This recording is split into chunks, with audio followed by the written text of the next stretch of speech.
Welcome to Fanfic Friday. Against all my my intuition and my self-defense, we are here once again at Fanfic Friday to revel in my suffering as we read fanfics I wrote as a tween. This week we are on chapter 11 of the Sephiroth romance. So much has happened, I don't think I could even summarize the first 10 chapters, but they're on a spiritual road trip to Gaia, and it's Sephiroth and our main character, who is a 19-year-old Marine, former Marine, and they are driving across space. Who knows? Hello, Pink Cupcakes, Phil, Lobsel, Elfin, Helena, hi. Blue Wayfarer, Zigrafid, Alexis, and everybody, thank you for joining me and watching me suffer. Oh boy. So yeah, it's been a while since we read this story, but last time we dropped off with they took a stop at a house in the middle of nowhere. In the middle of Georgia. So they are traveling to Gaia along this, like, spiritual road trip, but also it's through Georgia. And the characters that they stopped to see turned out to be Orin and Braska and Jecht from Final Fantasy X, because apparently any character that died in a Final Fantasy just got reborn into my fictional universe of Georgia. They all live down in Georgia in this universe, so that's what happened last time. I think they are still at the house, but eventually they will continue their terrible quest. And I guess I can't put it off any longer, can I? Alright, chapter 11. It felt cold and desolate outside in the dark. Or at least I was blaming the dark. Who else could be to blame? Unless I blamed myself. It's been 1 minute. It's been 1 minute and we're already heavy into the teen angst. It's cold outside, just like my soul. Ugh. With a sigh, I pulled my jacket around me tighter. It was nighttime of our first day staying at the strange house in the middle of nowhere. It wasn't very dark yet, and I was counting down to the hours to our leaving. Bored, I sat huffing on the front porch with the scarecrow. My mind was deep in thought. I had learned more about Sephiroth today. I wasn't sure if I had grown to respect him more or to fear him. Part of me would always fear him.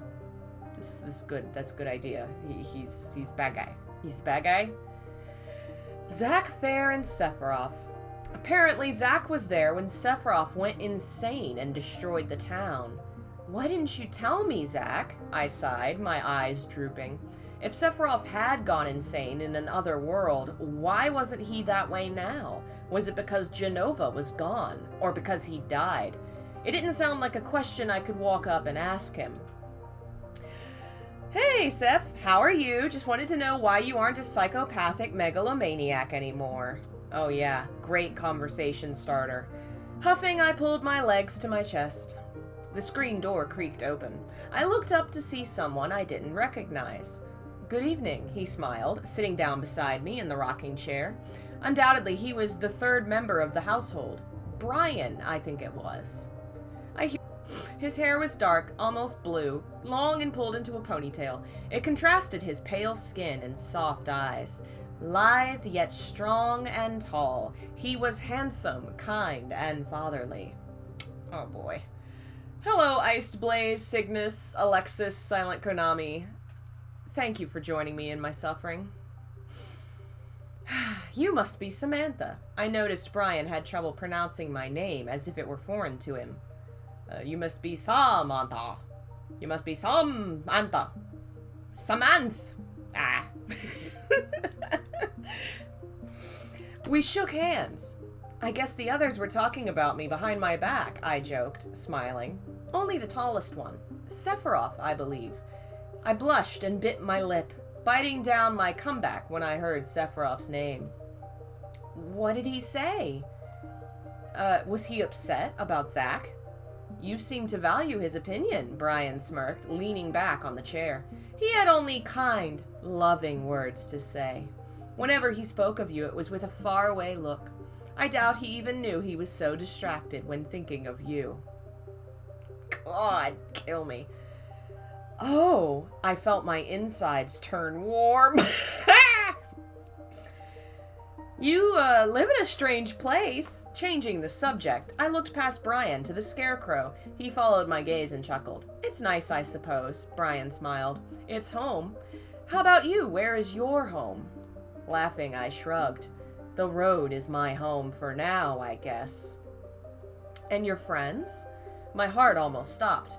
You'd have to ask them, I covered shyly, losing my confidence. Chuckling at the loss of interest, Brian looked out at the fading sky. I suppose they aren't from around here. His eyes swirled with many things. Things I didn't recognize, but then I didn't know him very well. I'm a little confused about why his eyes are swirling. I used to live far away, Brian whispered, brushing his hair back from his face. With a wife and daughter. Smiling kindly, he looked at me. You remind me of her. He's Yuna's father in Final Fantasy X, just FYI. Your daughter? He nodded, and that surprised me a bit. He sat silently. So do you all have a destination in mind? I smiled. Not really, but I suppose we have an idea. Placing my head in my hands, I watched the stars as they appeared one by one. I kept an eye out for Gaia. We all want to start a new life together, I told Brian, away from the past. A new life as brothers and sisters. Or do you have a different plan? Oh, are we gonna make this a harem? Is that the plan? His tone of voice was suggestive yet kind. I suppose my feelings are not the same for all the members of our family. Yeah, I hate that Dick Lowe's. He's such an idiot. No. Smiling, I rocked back and forth. I'm one of only 2 girls traveling with the group, yet I want to hope he only looks at me with those eyes. What kind of sentence is this? Jeez. Those protective, impassioned eyes. I care for him, but I know so little about him.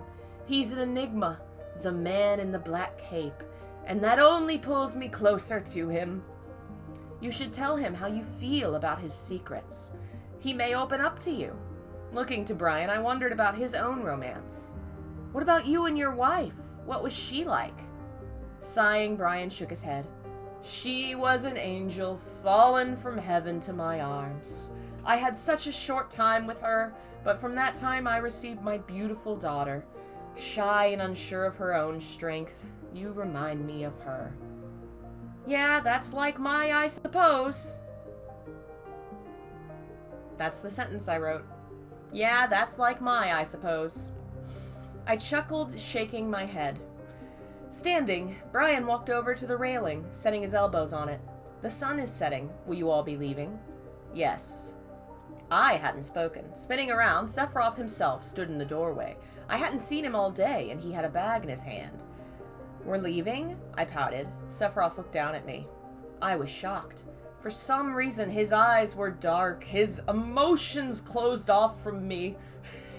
Just like a closed sign over his eyeballs, I guess. I don't know what... These people do a lot of communicating with their eyeballs. Ugh. He was sheltered, quiet, and stoic. I stood. Thank you for spending time with me, I said to Brian, patting his shoulder. Thank you! Good Lord. Thank you. I stepped down the stairs. Talk to him, Brian murmured to me. Everyone else was coming out of the house. Oh good, we found our first quote. Only as high as I reach can I grow, only as far as I seek can I go, only as deep as I look can I see, only as much as I dream can I be. And the quote's attributed to Karen. Just Karen. Who's Karen? I'm Googling this. Who's Karen? Oh man, it's so early and I'm already crying. Karen Raven? Robin. Who's Karen Robin? And all that comes up is literally, oh no, her name is Karen Raven. Her name is Karen Raven. That's unfortunate. Who is Karen Raven? Karen Raven. Oh, good. She's a social therapist? Maybe? I don't know. Apparently I quoted some lady named Karen Raven. Oh boy. We packed the few belongings we had and some food they gave us, and were ready to go. Kadaj hopped into the driver's seat with Lois sitting next to him. In the very back, Yazoo sat in the middle of Jamie and Crystal, and I felt very sorry for him. Jamie was talking a mile a minute, and Crystal was digging around in the seat looking for something. Thank you for having us, I bowed to Aaron, Jack, and Brian in turn, smiling broadly. As short as our stay was, I enjoyed their company. Thank you, Sephiroth repeated. Hey, it was nothing. We were glad to have some better company than Mr. Quiet over here, Jack joked, nudging Aaron's side. Aaron grumbled. Goodbye, Jamie called, leaning out the car window. Why did Jamie and Crystal, who know what Final Fantasy is, not react to meeting 3 more Final Fantasy characters? I overlooked that. Kadaj smiled and honked the horn, and Brian waved. Thanks again, I called, walking towards the van. I reached out for the handle to open it, and then the door wasn't there. What? The door wasn't there. Smoke was streaming out of the pipe in the car, and the wheels began to turn. In a second, it was driving off. What the? I spat, looking around in confusion. Sephiroth was at my side, in a second, grimacing. Kadaj! He called angrily, growling. The boy waved and drove off, leaving us both in the dust. Well, you're welcome to stay here, Brian laughed nervously. I didn't speak. I was dumbfounded. No, Sephiroth growled, taking tight hold of my hand. We'll catch up. So apparently they just got left behind? They just got abandoned? Okay, there's another quote. The day came when the risk it took to remain tight inside the bud was more painful than the risk it took to blossom. This one's not attributed to anybody. It's just there, so that's good. Yeah. We were silent as we treaded the dirt road, which I actually thought they were in a car, but anyway. Our feet dirty and dust spiraling into our faces. I kept my head down, rubbing the dust from my eyes when it got bad. I couldn't stand to look at him. Was he mad at me? Would he ever speak to me again? I should never have asked about Zack. I could have asked him myself. Maybe he was disappointed I hadn't. His grip on my hand never faltered nor wavered. As nervous as I was, it was a reminder of his great strength. Strength he stood behind me with. His great frame protected me. His arms kept me warm. I had to remember that as much as I thought I did not deserve it. He cared for me. For some reason. A tear dripped down my face. How could I know so little about a man I loved so much? It was like falling in love with a silhouette. Suddenly he stopped walking and his grip tightened. His hand moved from my arm to my wrist, my elbow. What? What? Wait. Okay, so I'm holding like the arm and then... No, wait, I want your wrist. No, I mean the elbow. What is... Okay, what? Now I'm crying for real. What? I bit my lip and didn't look up, even though I was coughing because of the dust. I saw his hand move to my chin. Is this a really weird game of head, shoulders, knees, and toes? Arm, wrist, elbow, and chin. Oh, man. He turned me to look at him. Are you mad at me? I asked, looking at his shoulder, not his face. A grim frown was on his face, that much I knew. His touch was so warm. Mad? I didn't tell you about Zack, I whispered. Aren't you mad? We stood silent, unmoving. I dared look into his eyes. They were sad. Almost angry with himself, wavering. Elfin. He pulled me into his arms. I am not angry with you. Only, he sighed against my neck, rubbing his cheek against my skin. Hearing of Zack threw me. I've been wading through memories all day. You can confide in me, I told him. You don't have to lock it up. They are not memories to speak of. Then what memories are? I demanded, stepping out of his hold. I understand. Your life was horrible. Your dad was a psycho, your mom died, and this crazy alien lady claimed to be your mom and drove you nuts. That sucks. What an impassioned speech. Good night, Elena. I'm so glad you're not going to hear the rest of this. Sephiroth opened his mouth to speak, but didn't seem to have anything to say. So I continued. It sucks to be alone, but you aren't anymore. I want to be with you. I want it more than anything, for you to really care for me. I want to know you. But every time I move closer, you move further away. You're scared. Admit it. You're afraid that everything's going to screw up somehow, and it might. But if you don't give yourself a chance at having a good life, you'll never have one at all. There were tears in my eyes, and I could barely believe what I was saying, what I was revealing to him. Oh, God. I love you, I whispered. I don't want to watch you torture yourself.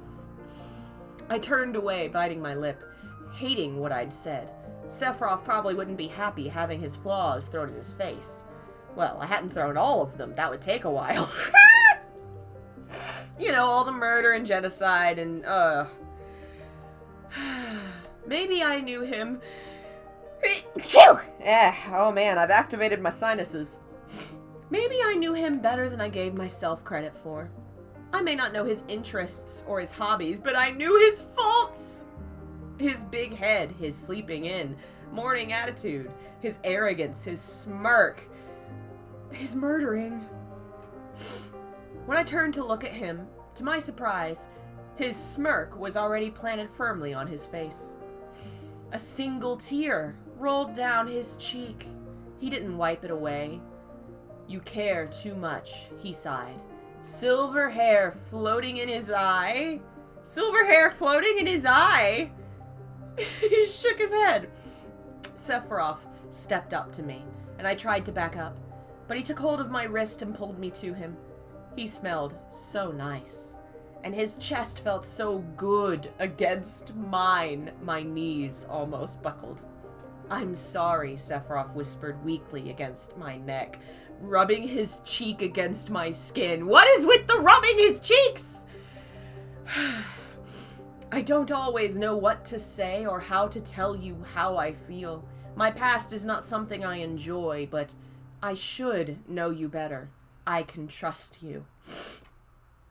I nodded. You don't have to tell me everything all at once. Tell me when you're ready. He knotted his arms around my waist as we rocked to and fro. I guess we're just...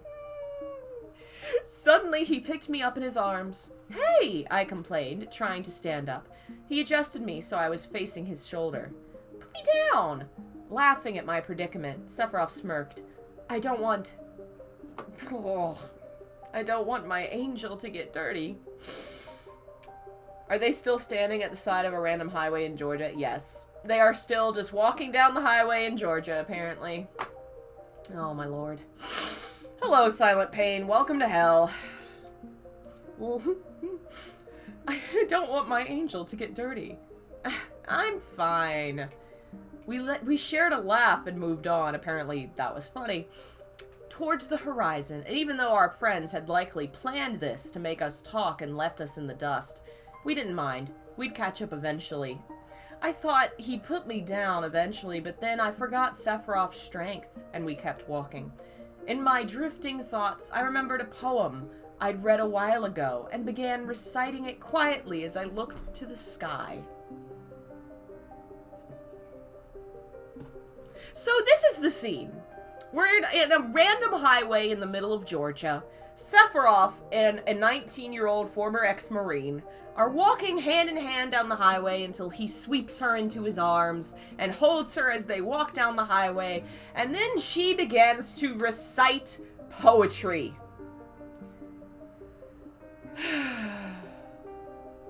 We will meet again, my friend, 100 years from today. far away from where we lived and where we used to play. We will know each other's eyes and wonder where we met.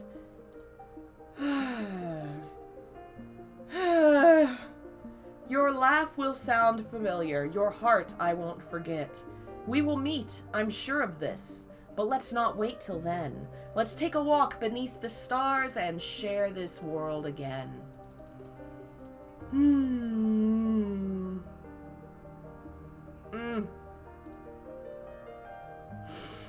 Oh my lord, this is so much.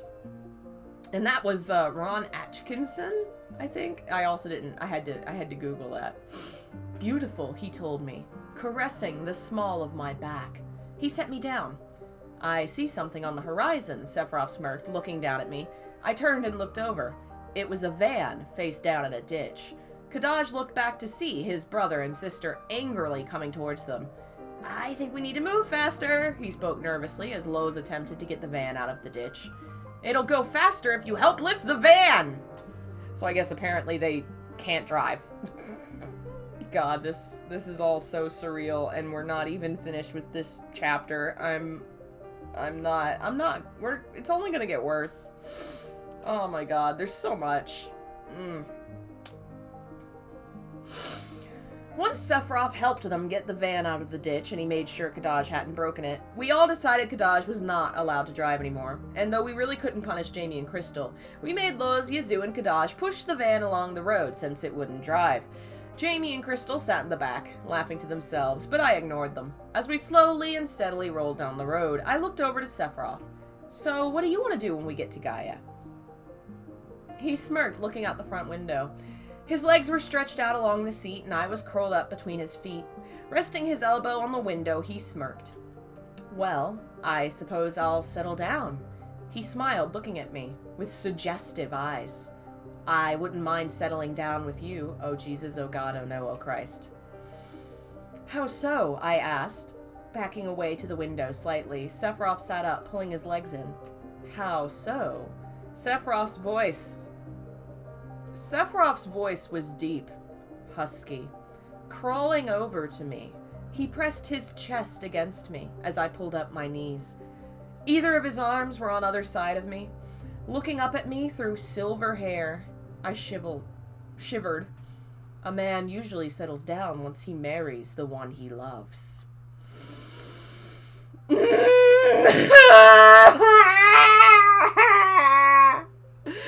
getting married? It's like chapter 11. Oh my god, they've gone on one date and went to a Panera Bread and he just proposed to her in a van. Oh god, why? Oh my god. Oh my god. I gasped, losing all the air in my lungs. You mean it? Between now and then I shall court you. You may learn all you wish to learn about me and I about you, and once we return home, For the first time he seemed embarrassed, red in the cheeks. I was crying for the second time that day, but I didn't mind. I was shaking and sobbing happily. Yes, Sephiroth! Yes! Oh my god, I can't believe he just proposed! Why is this happening? Oh my god, my favorite part of the story is that with Muse providing a link to her old accounts, because members can look at my old accounts, all the old comments are visible and they are all like if you cry every time, this story is so deep. Yeah, I do remember, I remember there being so many other tween girls who really did like what I was writing, and oh man, we had a great time. Oh my god. Yeah, either of his arms were either side. Yeah, is that like this? And then it also said, looking up at me through silver hair, but he's on top of her, so they're God, they're pretzeling, and he's proposing to her in the front of the van. We've not even been here for 30 minutes, and I am hysterical. This is horrible. What is this? Throwing my arms around him, I laughed in delight. I could hear clapping coming from the back seat, but I didn't care. Sephiroth's shyness seemed to melt into joy, and he laughed, holding me against him. When I closed my eyes, I heard his laughter, deep, so deep my chest shook with his. But I also heard other laughter. Behind my closed eyes, I saw a form come into view, happily grinning as he shook his head. "You did it!" Zack cheered happily. So he's apparently just chilling, haunting them, I guess. I knew you could save him. Oh, fuck! No! I took my I'm gonna just break my glasses, because then I can't read, so then we just have to quit. So I'm just gonna break these, and I never have to read this again. I knew you could save him. He may have always had one wing, but you are the one who makes him soar.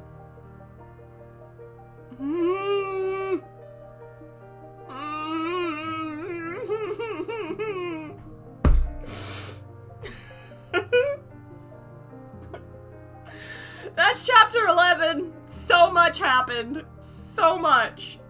Jesus. Okay. Alright, we're on chapter 12.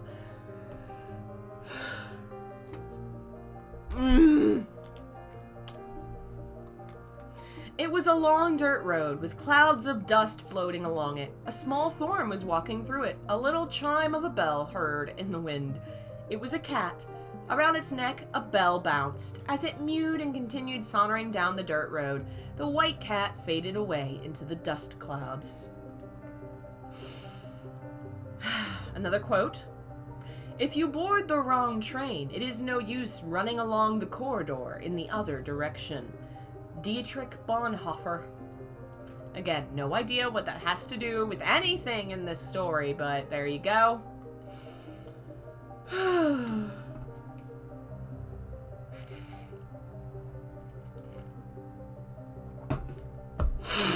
Oh, man. Well, thank you, Patrice. I'm glad you like my hair. Ugh. I think I was floating in something. I was cold. Or whatever I was floating in was cold. Something was in front of my eyes, like a black curtain fluttering in the wind behind my eyelids. Even as I slowly came out of my stupor and tried to speak, the coldness became colder. I flailed and sputtered, trying to find something in the dark. My ears caught the sound of something far away, ripping through the air. As I blinked, I could almost see someone behind the fluttering black curtain. I'm glad you approve, Elfin. Hello? Anyone? It was a woman with blonde hair, and she was turned away from me. She looked almost lost, afraid, confused. I wondered what had happened to her, and if it was the same thing that was happening to me. I can't die yet, I thought. Sephiroth and I are going to marry.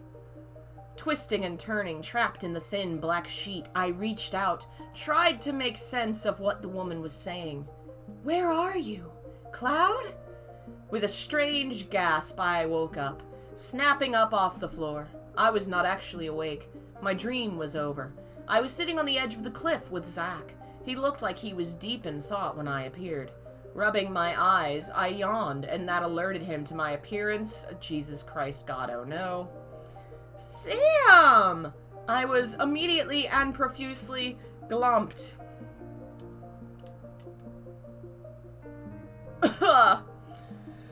Zack flew through the air to wrap his arms around me. I can't believe I'm saying the word glomped aloud in the year of our Lord 2020. But I mean, 2020's been so horrible already anyway. You might as well throw glomp in there. Huh. If I say it one more time, I'll finish the curse and it'll come out of my mirror and kill me. Slammed into the ground, I groaned and tried to pry him off, but there was no moving him. I can't believe it! Guys are gonna get married! I want to be the best man! Grinning as he sat up and pulled me to my feet, I agreed with him. I'll get you to the wedding somehow. Zack seemed to wake to reality as a dull sadness filled his eyes. No, it's fine. I'll be happy to watch the wedding from here. I won't be happy with that. You've got to be there. Giggling, I walked past him, arms behind my back, to look out over the canyon. Silently, I looked over the beautiful view. Zach was looking at me with a small smile. We're all just looking. Chuckling a little, he shuffled his feet before walking up to me. Then he walked back. Then he laughed again and walked away. What? Zach? I asked, my eyes far away. Yeah. Sephiroth said we'd met before. Zach gave me a strange look, placing his hand on his shoulder. I don't know how, Zach told me. It couldn't have happened. Chuckling, I nodded. Of course, it's impossible. Oh good, we have another quote. For what is it to die, but to stand in the sun and melt into the wind? Khalil Gibran. I am so sure that the author and I'm so sure Khalil Gibran is so proud to be quoted in this book, in this thing, in this whatever this is. Oh my god. After a while, Sephiroth tired of torturing his brothers by forcing them to pull the car along the road. I didn't really think it was that funny, though Crystal did, so I was happy to see them when the tired three crawled back into the van. Using some sort of shiny gem that Crystal called materia, Sephiroth powered the van for a while, but it was a painstakingly slow, long drive. Somehow the scenery didn't change. I could fall asleep, wake up an hour later, look out my window, and oh look, more rocks! At some point, though, Jamie nudged me and nodded to the window. I noticed the van was slowing down. Climbing over my brother, I ignored his complaints and stepped outside. Sephiroth looked funny. Head cocked to the side, one eyebrow disappearing into his bangs? I guess bangs is probably what I meant. He was staring at something, peering out from behind my fiancé. I looked at what he was confused over. It was a sign, you know, like one of those ones on the side of the road that says, welcome to, or you're leaving, or so on. This sign said, you are leaving Earth. It also said, welcome to nowhere. I tried squinting to reread the sign. Nope, it still said, welcome to nowhere. So we're leaving. I looked back. Jamie was standing behind Crystal and both looked a bit detached, forlorn. Sighing, I stepped up to them, placing a hand on both their shoulders. My heart was hurting too, from all sorts of things. Memories, attachment. I might have also had some indigestion, but that's a different story. I wish I could have seen Mom and Dad one last time, Jamie whispered as the three of us walked behind the van, looking down the dirt road that led back home. Jamie and I used to visit our parents' graves a few times a year. I stopped going. He didn't. Yeah, I mumbled somberly, not truly regretting the fact I hadn't mourned at Dad's grave. I didn't really remember him in the best light. Wish I'd had one more Heineken, Crystal sighed sarcastically. I'm sure they have booze in Gaia, Jamie commented. Yeah, they have tea too, Crystal grinned and Jamie laughed. Gotta drink your damn tea. I was lost. Crystal stepped back into the van. When she opened it, Lois was asleep on the side. Shaking her head as she climbed in, Crystal gave the man a peck on the forehead. She opened the cooler and pulled out some drinks. Jamie and I thanked her, and as she sat on the edge of the van and Jamie sat with her, I stood beside them. I'm gonna ride the rest of the way in the back with Lois. I want to watch it fade into the distance, Crystal whispered. Not me, Jamie mumbled, taking a swig of his Coke. I was never good with long goodbyes. If you're going through hell, keep going. Winston Churchill. We need a new car. Moaning and shaking his head, Yazoo kicked the van. It sputtered and gave off smoke. Kadaj was sulking by the driver's door, and Crystal was slowly and repeatedly banging her head against the window. What do we do? Jamie asked, shaking his head. Sephiroth walked up to us.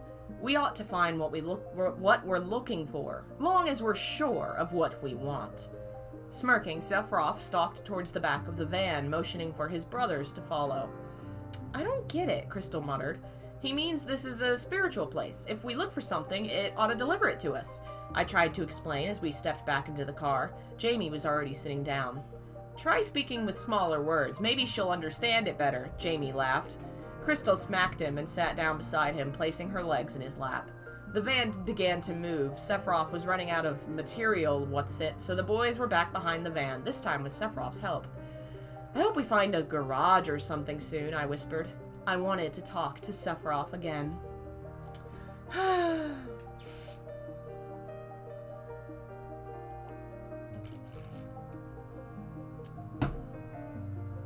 It didn't take me long to fall back to sleep. Hey, Zach? Looking over at me with his legs crossed, Zach had a curious look on his face. I was just wondering, have you seen anyone else out here? This confused him. What do you mean? Flushed in the face, I scratched my head. It's just, I saw this woman last time I was here. She looked really confused and lost. I wonder if you'd seen her. I could tell by the look in his dark eyes Zach was concerned. I haven't seen anyone else but you. Oh, my head fell. I wondered. Why? Eyes glittering in memories, I placed my arms across my knees and held my chin against them. My hair fell in front of my eyes. She looked like my mother. Eyes glittering in memories. That's almost profound.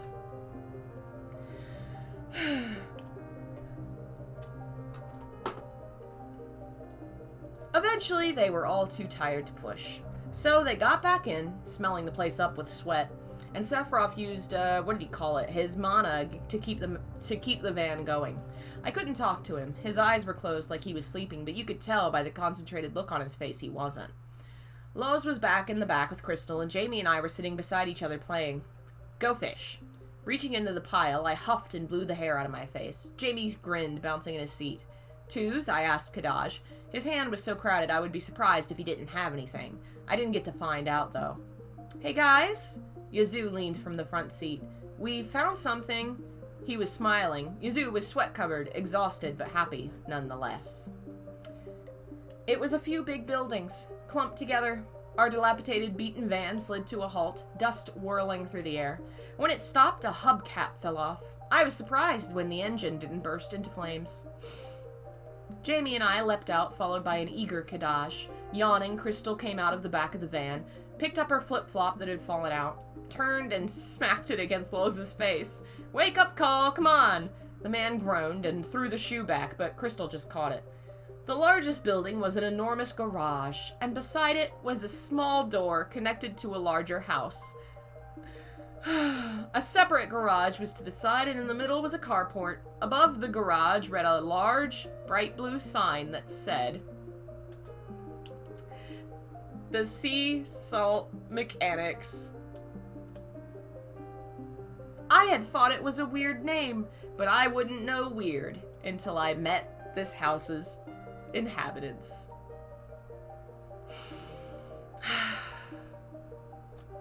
So that's chapter 12. And as you can see, they found a mechanic, and instead of using any of the mechanically inclined Final Fantasy characters that have existed in all of Final Fantasy, I apparently used Kingdom Hearts characters. I do not even remember why, other than just I liked them, I guess. I mean, I could have used any of the 12 Sids. I could have used Riku. I could have used anybody. Anybody. They don't even do any mechanical things. I don't understand. This story gets wilder every time I read it. I can't believe I forgot they get engaged. Sephiroth is going to get married. He is going to be a husband. He's going to walk down the aisle and marry a human woman. That's gonna happen in this book, in this story. And, this is so much. So much. Oh, God. Thank you all for joining me, as horrible as this is. We will be back with more next week. We are on chapter 13 of 30. There's still so long to go before we're done. We may take a break in, what's it? Well, no, we have a while. We'll probably, maybe we won't if we read 2. Okay, so 13, how many is 18 divided by 2? So 9 weeks. So 1, 2, 3, 4, 5. Okay, yeah. So in October, we will take a break from this story to do some horror-themed things. That month. I'm making some plans and working on things, but we'll finish it soon. 9 weeks. Oh boy. More of this.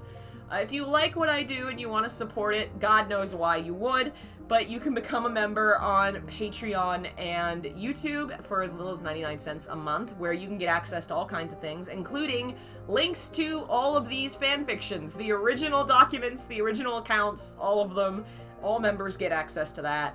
Also, extra videos for members only. I read poetry, I read research books, special voting privileges, all kinds of stuff. The link in the description is a document that, at the very bottom, is a document that gives you all the things you need to know about being a member. You can follow me on social media to keep up to date with what I'm doing, or join the Discord. And 10 pounds for 5 more minutes. I don't have any more slides. Thank you, Iced Blaze. I make them every Friday to go with whatever chapters I'm reading, because I want to be as surprised as I can be with what's actually, so my reactions are authentic, so I don't make them far in advance. I make them day of, which is why sometimes I end up being taken by surprise and not able to finish in time, but, it's been fun so far. And there's still so many other stories we haven't even gotten to that I've written. This is so far the worst one. But man, there's a lot of other horrible things out there that I've made. Join the Discord if you want to hang out with folks. We watch TV, we play games, we're planning a D&D night. And I also post when I'm in a stream there, so if you're having trouble with YouTube notifications and stuff, then you can join the Discord and be notified, hopefully, right away. I've not had as much complaints about Discord messing up notifications as I have YouTube, because YouTube is broken and horrible. Sunday, we're having an occult lesson. I'm not sure what I'm going to be calling it yet, but I want to start doing, like, weekly occult history events and stuff, but I'm still working on that. It'll be about runes, because Hellblade. Runes, yeah. Yeah, I think that's all the news I have right now. We'll be finishing Hellblade tonight, but I'm going to take like an hour to let my voice rest, and then we will do more of it. Thanks again for joining me, and I'll see you guys next time. And thanks to all of our members, of course, Billy, Phil, Jeff, everybody that supports the channel. You're all amazing, and I will see you guys next time. Bye.